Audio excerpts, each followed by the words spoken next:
Okay, good morning, everyone. Time being 9 a.m., I'd like to call our Judicial and Public Safety Committee meeting to order. My name is Myrna Molina. I will be chairing today, Thursday, May 12th. Next item on the agenda is roll call. Davis? Davis here. Brown? Gums? Gums here. Leonard? Leonard here. Sanchez? Shepro? Burog? Molina? Molina present. I see Mr. Sanchez online as well. That will give you a quorum. Okay. Sanchez is here. Okay, we are going to defer our minutes till next month. Next item on the agenda is public comment. I might have had one person signed up to speak, Mr. Bertha, but I don't see him in the room or online. So we're going to move on to our financial reports. Our judiciary financial reports are on file. And we're going to be moving really quickly today. Next item on our agenda is the Merit Commission. Do we have anybody here from Merit Commission? Okay. So KingCom, good morning, Ms. Guthrie. All right, our monthly reports are on file. Same priorities that we've had all year, training, hiring, always the focus. In addition, just something we're keeping our eye on is House Bill 4700. That when the Illinois state budget was passed, in April, just prior to when it was passed, there was a sweep of our 911 surcharge funds, close to $5 million that was redirected from 911 to 988. And 988 is going to be the National Suicide Hotline, an extremely important development for mental health. However, the 911 funds have not been swept in about 7 years. So all of our 911 organizations, APCO, NENA, everyone stands in opposition to this sweep because we're trying to figure out what that means for our 911 centers and future funding. But there is a concern that it would eliminate our ability to receive federal grants as well. So I will keep everybody updated as we move through that process. We hope to have more information soon. But as far as we have been told, we won't see any reduction in funds or any changes prior to July 1st. And our legislative partners are trying to put something in place. So hopefully the governor will veto this action. And that is all I have this morning. And Ms. Guthrie, just to clarify, the 5 million is a statewide. So Yes, we don't know how much of that would really affect KingCom directly, right? correct. Or King County as a King whole. County, We have 5 PSAPs in King County. We're not sure what that looks like for all of our PSAPs, short-term and long-term. We stand in opposition. The concern is that it would set some sort of precedence that this type of action and sweeping of our funds is something that can be done, and we are in opposition to that. Absolutely. And we don't have any information or jurisdiction over the 988. Do we? Like, how do you know anything about how the 988 number is going to work? We don't have a lot of information on how 988 at this time will integrate with 911. There will obviously be some crossover of some sort, but we're not sure what those particulars look like at this time. As we do now, where we work with the crisis lines, between crisis and 911, we will continue that partnership, but we're just not sure what that looks like, what kind of technology 988 will be using, if it will be similar to 911. So we're waiting on more information for that as well. Okay, great. Thank you. Any questions, Mr. Leonard? Thank you, Madam Chair. Ms. Guthrie, with respect, you had mentioned federal funding on grants. Do you have any idea what amount we average per year in federal grants? Currently, we're only receiving state grants. So all the next generation 911 grants that we've received in the past, we have received from state grants. However, with, infrastructure bills and something more on a federal level that 911 would qualify for, that would impact, not only Illinois, but everyone else if other states were to follow suit with doing similar action. Thank you very much. Thank you. Thank you. Any other questions for KingCom? Okay, we will move along to our sheriff. Madam Chair, Shepro. Oh, Mr. Shepard, go ahead. Yeah, I apologize for my computer decided to do updates at 8:59. So it took a while. I'm here. Okay, thank you. Did you have any questions for KingCom? No. Okay. We'll mark you present. Okay, Thank you. go ahead for sheriff. Good morning, Under Sheriff Gangler on behalf of Sheriff Hain. Our reports are on file. I think we have one resolution up today. It's for the purchase of AEDs for our squad cars. I think it's 80 of them. I'm not sure the exact number, but it will standardize the same AED in every car. So if one deputy shows up, he doesn't have to try to figure out how to use another deputy's AEDs. Okay, may I have a motion and a second to discuss and potentially approve? Leonard moves. Shepro seconds. Okay, motion made by Mr. Leonard, second by Mr. Davist. Okay, this is a pretty standard request. Any questions or comments? Okay, may I please have roll call? Brown, Gomes, Gomes, yes. Leonard, Leonard, yes. Sanchez, Sanchez, yes. Shepro, Shepro, yes. Davist, Davist, yes. Molina. Molina, yes? Yes. Okay, this passes and it'll move on to our Finance Committee. Okay, anything else from our sheriff? Any questions? All right, great. We'll move on to our state's attorney, Ms. Mosser. Good morning. Good morning. My apologies for not being there today, but I'm having an issue with one eye, so I'm going to try and go to the eye doctor soon. So our monthly report is on file for review. We do have one resolution that I can go ahead and introduce if you would like me to do that now. Yes, please go ahead. So we are in the process of finalizing our end of the year reports. And so we're looking at some of the trends that we've seen. One of the trends that we have noticed and probably should have realized a while ago is the crimes to the elderly. What we have seen as a result of the pandemic is that those who are in a situation where they're stuck in a home with an abuser has created issues for individuals and their ability to report. What we've seen is an increase, obviously, in our abuse and neglect cases with children, our domestic violence cases, and now we're seeing that with the elderly as well. Those individuals who have been stuck in a home with abusive people, those individuals who may have dementia or other issues and family members stealing from them. So we've seen those financial implications that have been happening as well. We've also seen a rise in our financial cases. Recently, we just charged a case in which an individual stole approximately $400,000 from his employer. And so as a result of this, we are looking at bringing somebody in who has an expertise in regards to these cases. One, working with the elderly, especially people who may have issues such as dementia, as well as somebody who has a knowledge of finances. Having to comb through some of these very difficult transactions is something that most lawyers don't have the ability to have because we don't have a financial background. So we are looking to add somebody who can do both of those different specialized areas of elder abuse and financial crimes. In addition to that, we're seeking a second position, which is for our drug unit. Our drug unit is supposed to have 4 prosecutors within it. Right now, we only have 3. As you're aware, I have been moving people around within the office. We have created vertical prosecution units. The purpose of vertical prosecution units is to have people who have specialized knowledge in different areas of the law. By doing this, it's our belief that we provide consistency in terms of our offers, and we're able to actually move a case quicker through the system because it's somebody who knows these types of cases and doesn't have to do additional research.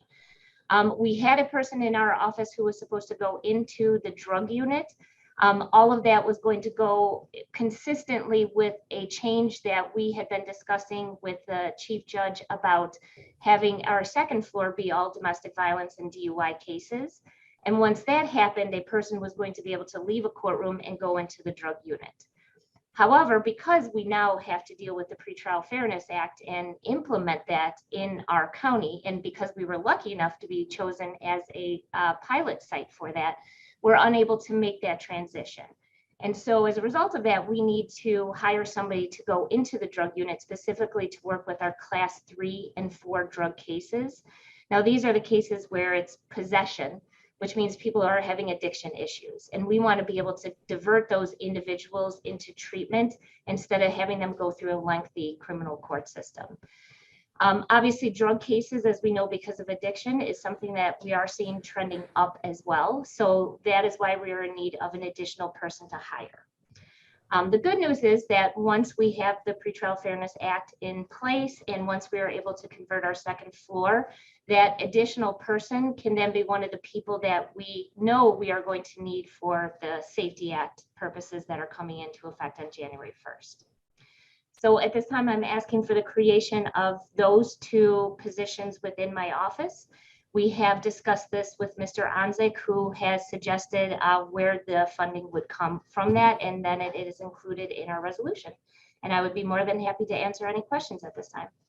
Okay, may I have a motion and a second to discuss and potentially approve? Leonard moves. Davis second. Mr. Leonard moves, Mr. Davis seconds. Okay, any questions for our state's attorney? Ms. Mosser, increasing staff obviously brings other things that we're going to need, such as space for your two new employees. Do you have a plan of where these employees are going to work? We do, yes. Okay. So we're doing a lot of kind of office sharing in terms of this. And next week, Mr. Fonstock is actually coming in to look at our office to see how we can kind of partition some of the bigger offices. So we do have a space plan for them now. And then second question regarding the allocation of funding, is this for fiscal 22? So this is just from July to, or June till the end of the year. So this is 6 months worth, or Yeah. what is the amount being allocated? Okay. So yes, I think right now though, the allocation is for the entire year, but what we would only be getting it for is for the next 6 months.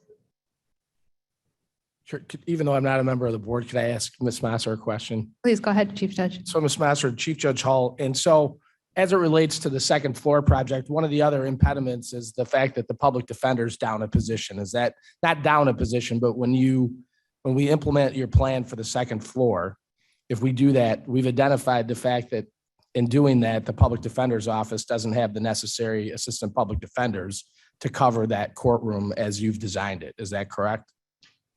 So I would ask Ms. Conan to answer. I know she's down people now, but I believe that she does have the ability to do it when she's fully staffed. But I would inquire of her if she plans or needs an additional person.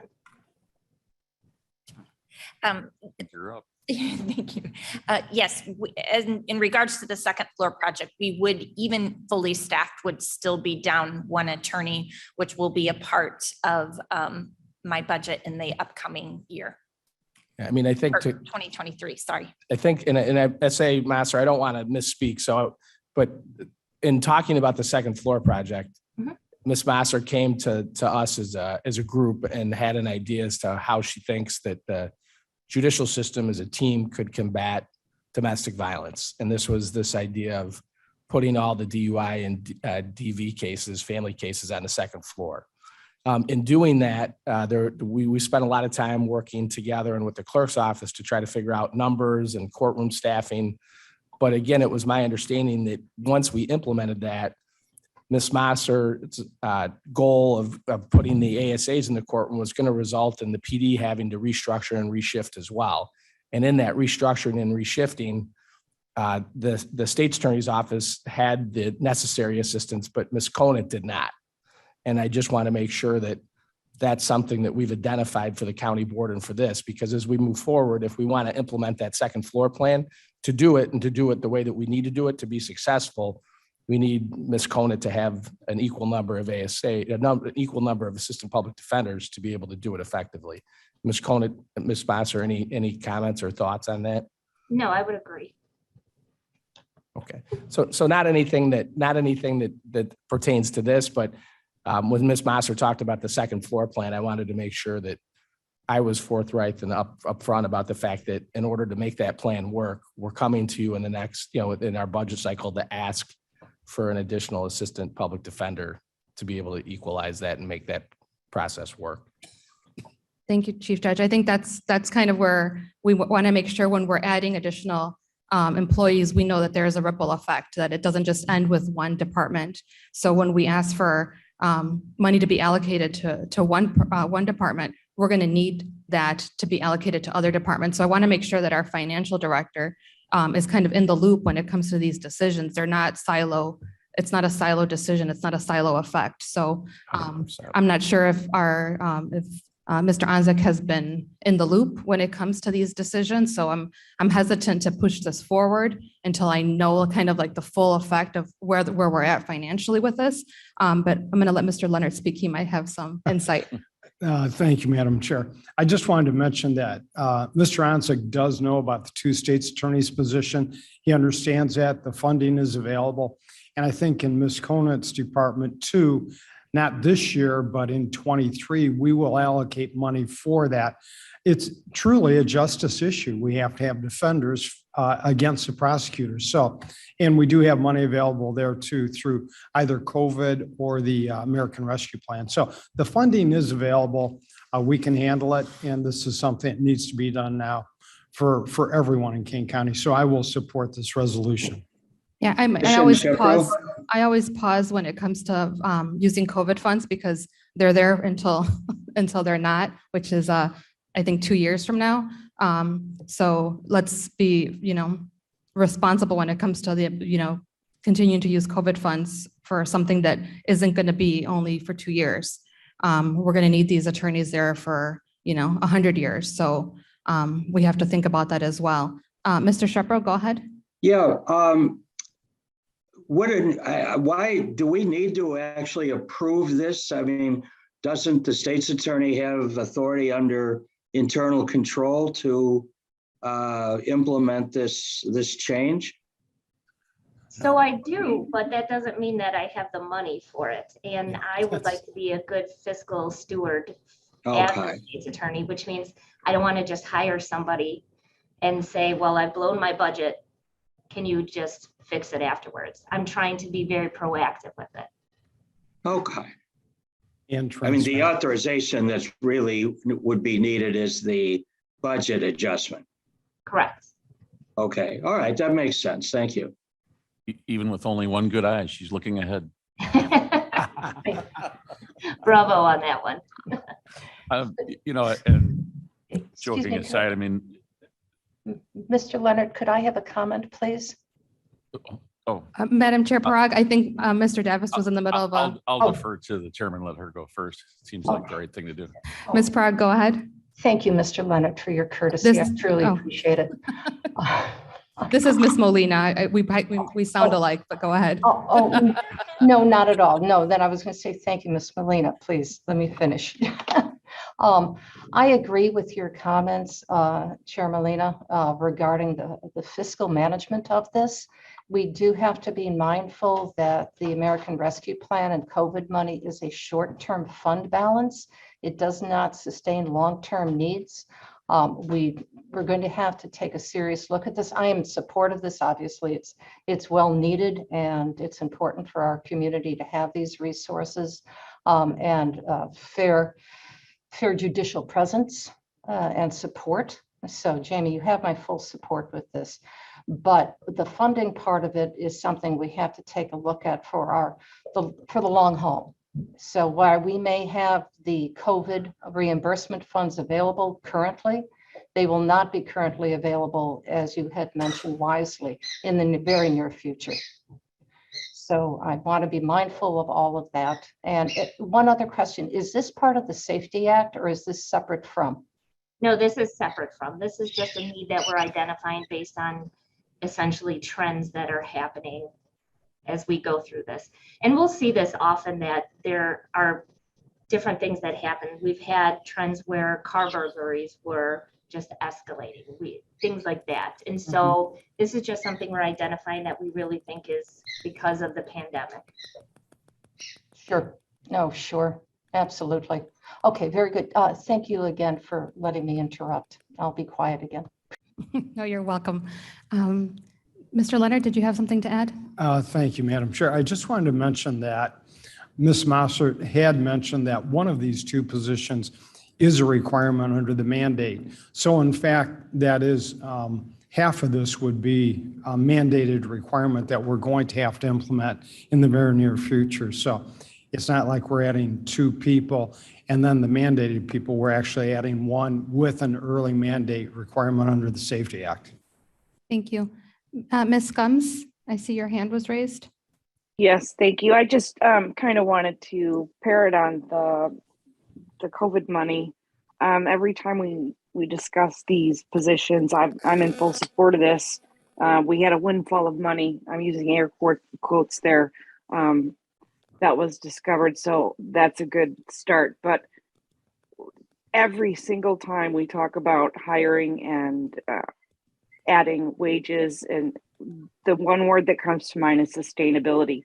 And then that word, ARPA money comes in there, COVID money comes in there, and it completely, like, it goes out of my brain. That's not sustainable. Stop talking about it. So I'm in support of this, and we have bigger, longer term issue to address. Thank you. Okay, any other comments, Mr. Davis? I'll try.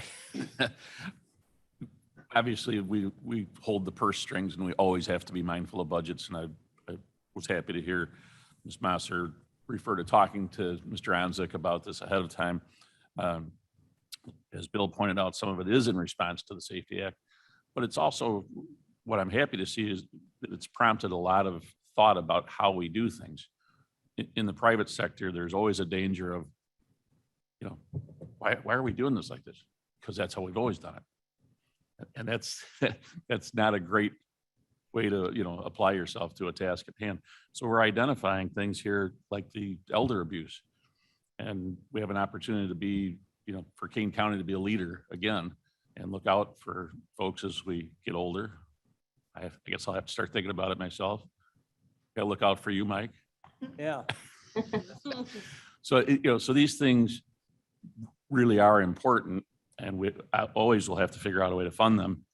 And then in another twist, this is a very useful exercise because we had a great meeting yesterday with admin talking about physical facilities.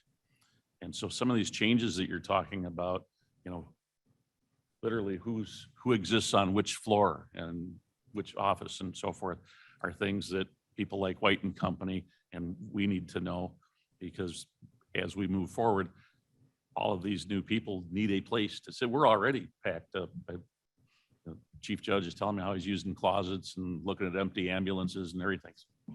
He might not have said that last. He might not have said that last time. Yeah. So this is really important. You know, it's great input, and it applies in a number of different areas. We'll be interested in hearing more at admin about it too. Keep us informed. Okay. Yeah, absolutely. I think as a committee, I see we have consensus over the idea that these two positions are clearly needed for our state's attorney. The question is really the financial aspect. But luckily for us, we're not in charge of the financial aspect. We're more in charge of the policy version of it. So I guess I will end debate unless Mr. Sanchez has something to add regarding our COVID funds. Our COVID expert? I do not. Okay. Okay. Seeing no other comments, may I please have roll call? Brown, Gums, Gums, yes. Leonard, Leonard, yes. Sanchez, Sanchez, yes. Shepro, Jeffro, yes. Davis, Davis, yes. Molina, yes. Okay. This passes on to our finance committee. So I'm sure we'll have more robust conversations there in finance. Perfect. All right. Thank you all very much. Okay. Anything else, Ms. Mosser? No, thank you. Okay. Okay. We will move on to our public defender. Thank you. Good morning. Our reports are on file. Just wanted to give a little additional information. I looked at numbers this time last year to this time this year. And for open and closed cases, we are almost exactly, it's about a 1% difference between this time last year and this time this year. Continue to see the trends of abuse and neglect numbers coming in higher, and domestic battery or domestic related situations. Those are our two highest areas of cases right now. So again, same trends as last year, but just to kind of supplement those reports, we are on track to the same as last year. In relation to that, I just want to take a moment to express my great appreciation that our resolution was passed this week. We are very happy for that. And especially to this committee who has been so supportive of us from the beginning in recognizing the need for equity and pay, and also recognizing the value of attorneys no matter what department that they work in. And especially to Mr. Leonard for helping guide me specifically and his leadership to get through this. I am very grateful for that. And finally, to State's Attorney Mosser and Judge Hull, I know that they have spoke out several times to this committee in favor of my requests, and they did not have to do that. They could be just focus on their own budgets and not care what happens to my budget or to our department, but they took the time to speak out in support of this. And I think that speaks very highly of the work that we do together and of them specifically, in that they were more focused on what is the good for the criminal justice system than worrying about their own situation. So I'm very grateful to everyone, as is my whole department. So thank you. Thank you, Ms. Conant. Any questions or comments for our public defender? Okay, so we will move on to our judiciary and courts. Chief Judge Hall. Good morning, everybody. Just a couple of things. One is I just want to continue to report on the Safety Act again for the court system. The big day is January 1st of 2023. And so we continue to focus on that. We respectively, Ms. Mosser, Ms. Conant, Ms. Ost, the sheriff, all of us are on statewide committees, listening to the concerns across the state, which is helpful. And then we're also very active in the 16th in preparation. So just to bring you up to speed, we're meeting on a weekly basis. We're trying to break the act down chronologically, starting with law enforcement and how that's going to impact law enforcement at the scene, what the circuit clerk's office has to do with the new provisions, and we're working our way through. And I feel like we're making good progress. There's things that it's a new law, so we're going to have to just implement what we think are best practices, but most importantly, we're doing it together. It's a lot of work, and I'm very appreciative of everybody's staff for doing that. In addition to, going to court every day and doing all the things that have to get done, everybody, this is another project. But I just want to continue to keep you up to date. We were appreciative that the multipurpose room expansion was passed by the full county board. That is obvious. That's something that's directly related to the Safety Act. And so we're very appreciative of that. And that'll be a good step in us being able to do what we need to do on January 1st. Before I move on, does anybody have any questions about the Safety Act or anything as far as where we're at with that? Okay.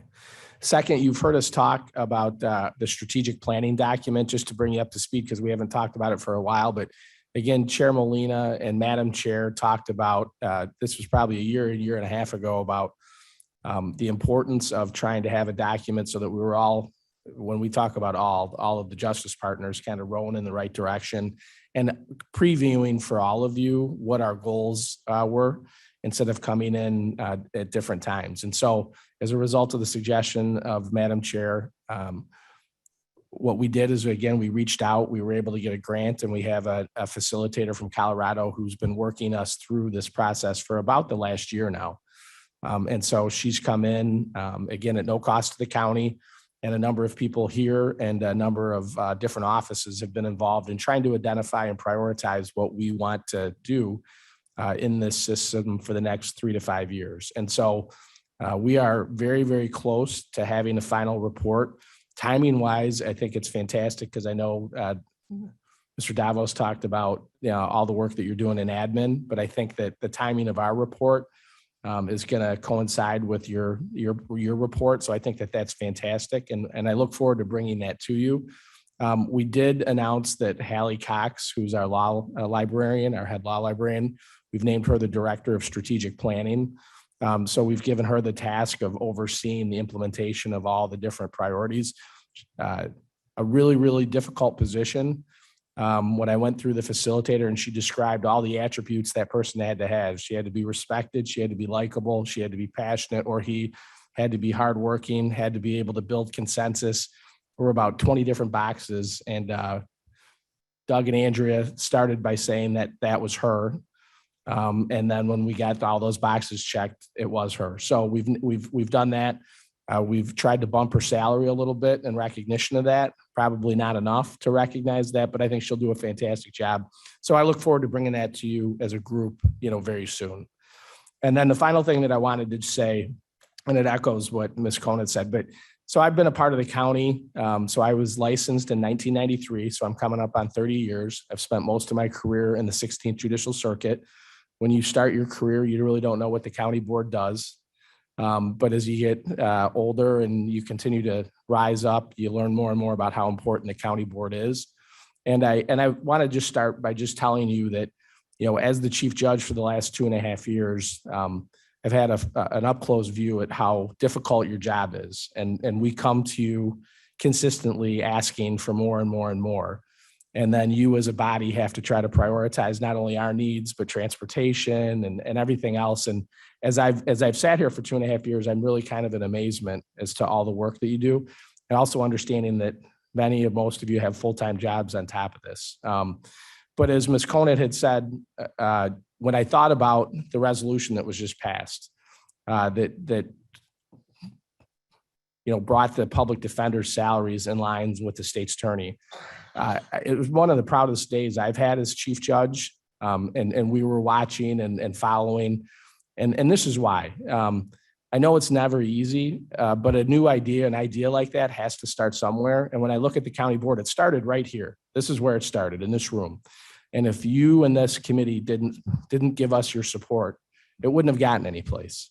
And I know that you have so many different asks and so many different priorities, but when I look at how important that vote was, I don't think you'll probably realize the impact that you had. But it's not just money, it's the message that was sent to the entire judicial system that the public defender's office and the job that they do is as important as the job of the state's attorney. And as a 17-year prosecutor, I've had to grow as a lawyer. And I know at one point in time when I was in the trenches doing cases against the public defender's office, I would argue to how much more important the prosecutor's office was than the PD's. Now, they say you get more wise with age. I've come to learn that for the system to work, both offices have to be there. They have to be strong, and they have to be respected. And so, for me, I've learned that lesson. But again, this committee, each one of you here, made a decision to support that, and I can't thank you enough. And so, just thank you. I know it's one of many votes, but it was a huge vote and one that will have a ripple effect for a long, long time. So thank you. Thank you, Judge. Any comments or questions for our judge? Okay, we will move on to our Court Services Administration. Good morning. Good morning. Our detention report is on file. It's hard to follow an uplifting speech with anything. I do want to talk for a little bit about our turnover within the department.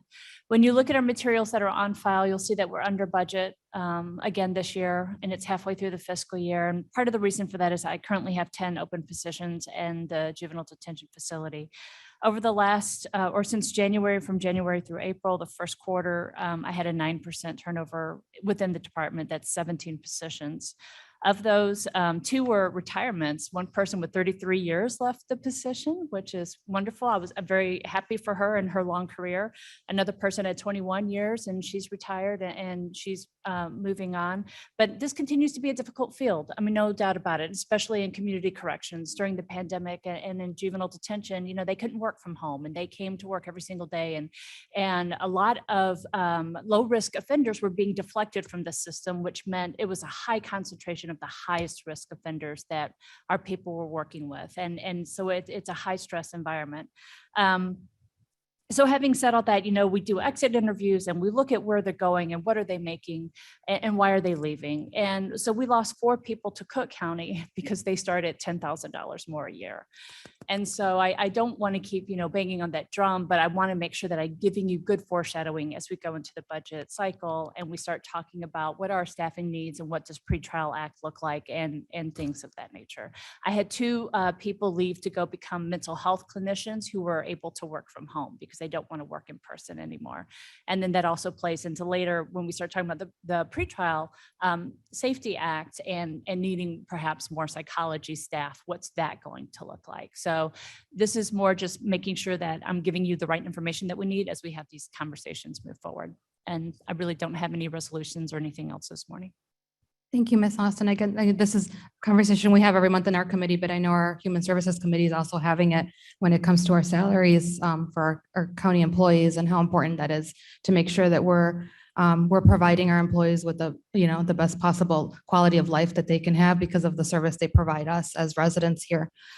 So I know Mr. Sturgis isn't on, but I know that they're working hard to make sure that there's a salary study done, hopefully by August. So I hope that you've been working with Ms. Labrillo to kind of make sure that whatever we're asking for our budget next year makes it so that we're a comparable place to work compared to other counties, because I mean, to have two people that we're losing to Cook County, I mean, for $10,000, you're driving, an hour and a half a day, like the quality of life there and the balance, I think, are things that we need to make sure that we're retaining our employees. And it's not just a money issue, but money is very important. So thank you for bringing that to our attention again this month. Any other questions? Just to confirm, you said 10 open? 10 10 currently open. open in detention. Yes. Okay. Thank you. Okay, thank you. Okay, we will move on to our circuit clerk. Hi, good morning, Karen Herwick for. Good morning, Teresa Karen. Valero. She's at a conference this week, so she sends her apologies. Our report is on file, and the only other thing to highlight is we've spent the last month doing some career fairs and job fairs at schools and stuff like that, trying to continue our hiring initiative for the office. We are currently in our court teams, we are currently still 6 people short in what we're trying to hire. So we are working on that. We have some other vacancies, but right now getting those court teams and office area staffed is what we're working towards. Okay, thank you. Any questions for our circuit clerk? Okay, we will move on to our coroner. Mr. Russell, good morning. Good morning. Can you hear me? Yes, go ahead. Okay, yes, reports on file. Don't really have anything else to report. Okay, any comments or questions? Try not to take so long next time, Rob. Okay, so we will move on to old business. So last month and the month before, we had discussed our task for the county code additions to our county code 2-48, our section of the code. Blair, can you bring that up on the screen for me? So basically, the only comment I had received was just to make sure that we're adding the Office of Emergency Management to our jurisdiction, since it now falls under the sheriff. Ms. Labrillo would like us to discuss this and have it so that they're able to make their action next month. So does anybody have anything else they wanted to add or make any additions to the county code at this time? Ma'am. So yes, I had a. Mrs. Ost? Sorry, Mrs. Mosser, hold on one second. Mrs. Ost, go ahead. So the section on court services uses some out-of-date language. I was confused in who to send that to, so I apologize that I did not send it to you. May I send it to you as soon as I get back to my office? For example, it talks about the Department of the Youth Home. I mean, that was done away with about 20, 25 years ago. So I just want to update what those titles are. It's just court services now. Okay, so if we could just make note that Mrs. Ost is going to make sure that we update it to just court services. The action that we're taking today, our exercise, is to just review it for the 3rd time. We're going to pass this on to Human Services with our additions from today. It's not a now or never thing, but it's a now or, in the next few years sort of thing. So Human Services is still actively gathering all of this. right, and I think We they haven't wanted even to. started the long haul of them sifting through it and trying to put it all together, but it is time to try to get it into us. And Yeah, so we're kind of sharing with we'll, Sherman we'll or with yeah Amy Labrillo or we'll corral this searches. into I like yeah. that. Give it to you. Yeah, we'll corral this into our version, and then Human Services could take it on from there. But other than that sort of verbiage, anything else? Mrs. Mosser, you had something? Yes, so Ms. Ost has actually sent it to me, and I have one from the coroner as well as the sheriff. So I was compiling all of those together to be able to send off to you as well. Okay, if you can send those to me, because we were working on this for this month. It's not going to come before our committee again. So if there's any major changes that we need to discuss, let's discuss that now. I have the court services changes. What else was on for the sheriff? So in addition to that, I think that the thought process was with making sure that it was very clear, the internal control portion in comparison. So I think that's mostly what the sheriff and coroner and myself had concerns with. Okay, so I think the internal control is probably going to be a question that's going to be asked for other committees. Unless we're the only committee that has elected officials? No, you're also going to have a couple others. So anything that's dealing with internal control, I think that can be a bigger question for Human Services Committee to review. So, Mr. Shepro? I Yes, see you came up on my screen. Go ahead. yeah, I wasn't sure if I were unmuted. I just wanted to report back that I have had one long meeting with Assistant State's Attorney Neerman to start working on the text of the amendment, and we made some progress, but we're still compiling additional information. So we are seized of those issues, and as I say, I think that was the only change that affected this committee directly. Okay. Okay, so we're gonna go ahead. I'm gonna make a motion to go ahead and pass it along with the change of the OME and the verbiage changes for the court services. Everything else regarding internal controls, I think Ms. Mosser can work with Ms. Neerman on the full county code, not just our department. Anybody have any objections to that? Okay, so I'll make a motion. I'll entertain a motion to pass this on with those two changes. You want a consensus? Do we do that, or should we do a unanimous consensus? Let's do what Mr. Shepro said. I'll ask for unanimous. All right, I'll make that request. I'll let him do it. Yeah, All right. No objections? Okay, so we will pass this along. It's off our table. Okay. Thank you. And thank you. And then I will also ask for unanimous consent to place our reports on file. Leonard Sanchez moves. Mr. Leonard moves. Okay, so we have consent to place our reports on file. We don't have a need for executive session. So I will ask for a motion to adjourn. Care of it. On behalf of Mr. Kenyon, I moved to adjourn.